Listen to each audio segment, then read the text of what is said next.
Alex Belfield. It's the magic of the musicals on Broadway, and I've made my way uptown to the Richard Rogers Theatre on 46th Street to a musical that really is sensational for many reasons that we're going to find out over the next few minutes. It's Moving Out, and it basically is a dance show and a rock concert, and one of the stars of the show is Keith Roberts. Thank you so much for talking to me. You're welcome. Nice to meet you. It's a real pleasure to talk to you for many reasons, but firstly, this show is incredible. I've not seen anything like it that kind of brings dance and music together so that both are pleasurable, because I'm not a dance fan as such, but it is so amazing to watch you guys. You're pure athletes. Thank you. It is an amazing show. It is very athletic. It is very virtuosic. It is incredibly hard. But I think there have been shows that have preceded this that have kind of sort of etched away the granite to kind of make room for new types of musicals such as this. The dancing isn't like normal dancing. I mean, you guys throw each other around on stage. I don't know how you don't injure yourself night in, night out. It must be to do with your incredible training. Well, a lot of us in this show are classically trained dancers, and we've been dancing all of our life. I spent 13 years at American Ballet Theater before I came to this, which is where I met Twyla Tharp. But yeah, injuries do happen. It is, like athletes of any caliber, of any venue, we hurt ourselves. So it happens, which is not good, but we deal.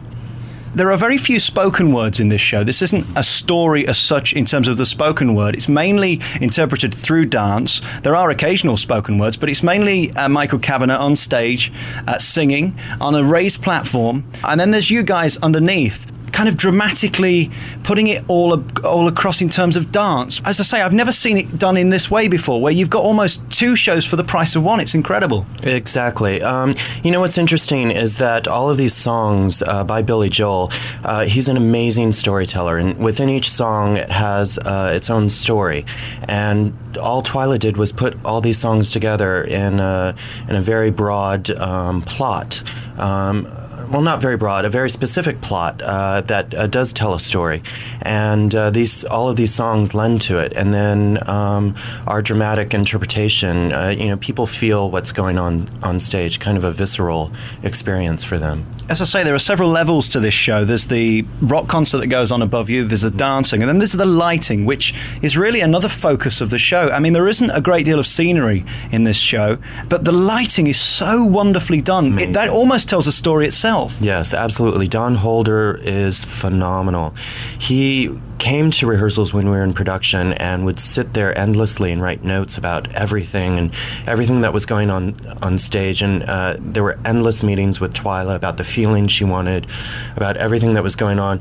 In fact, one of the scenes, Goodnight Saigon, was Twyla's backflash into the Vietnam War in the middle of the second act, and she really wanted to reflect hell. And typically, hell to a lot of us is red, fire, burning, and all of that. And she sat and thought for a long time, why would it be such? Hell should be something that is completely lifeless. Why wouldn't it be like the Ice Age, where it's all cold and blue and dark and very dismal? And Dawn took that on. And so our hell is something that's quite unexpected. You guys literally do stuff that I have never seen before on stage. Throw each other in the air, you chuck yourself on the ground, you contort in ways that I have never seen before. I mean, it's such a compliment to your talent, but also your physical ability. You must be at your peak. Absolutely. I'm 33 years old, and I feel like I have a body of an 18-year-old again. This show is outrageously challenging. She took our classical technique and said, forget about it, and let's see what else we can do. And she brought in everything from boxing to breakdancing to jazz to theater dancing to every form of movement she's ever known, has ever done, and then has even explored some that isn't there and said, can you do this? Can you do that? Can you do this? And, a lot of times it was like, well, I don't know until we try. And, and maybe we don't exactly do what, traditional breakdancers do, but we found our version of it, which was quite exciting and quite, challenging. But to say the least, it it does give us an intense workout every night. The word that seems to sum up this show to me is passion on every level. The orchestra play with such passion. Michael Kavanagh, who sings and plays the piano through the whole show, he sings every single song, sings with such passion, and you dance with passion. That must be something that the minute that goes, you have to go from the show, presumably. Well, yeah. First of all, there's no point in doing a show unless you're going to do it 120%. And to approach the show that way is amazing, because we're being given the opportunity to go out on stage and dance not only for ourselves but for those that are watching, and being given an immense amount of freedom to explore human emotion, human nature, and not many people give you that gift.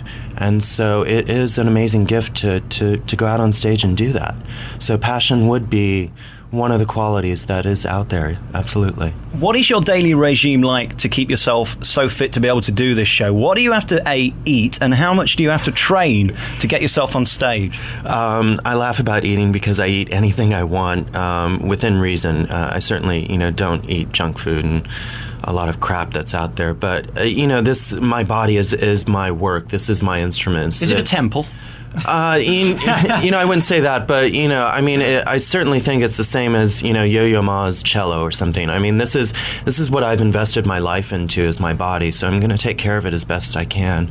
I do class every day. If I don't do class, I will go and do Pilates or yoga. I swim a lot, and then before the show, I'm usually at the theater at about 6 o'clock to do class again, and then just get ready. In terms of time, how much do you spend each day getting yourself fit for the show, or at least in the gym practicing time-wise? How long do you spend? About an hour and a half each day, and then it usually, after some form of exercise somewhere during the day, a meal at around usually early afternoon, 2 o'clock, something like that, just because I don't like to perform on such a lot of food in your stomach, and it just, makes you feel heavy and, letted down. And then I usually take a nap, which is always, the plus side of a day, and then come into the theater.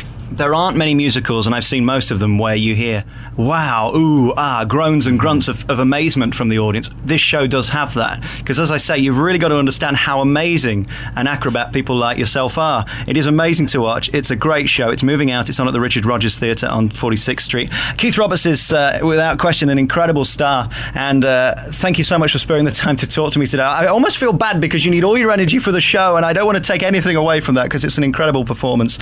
It's moving out, and it's here on Broadway, soon to come to the West End, I'm sure. Thank you for talking to us today. Thank you. The Alex Belfield In Conversation podcast with daisymedia.co.uk. Alex Belfield.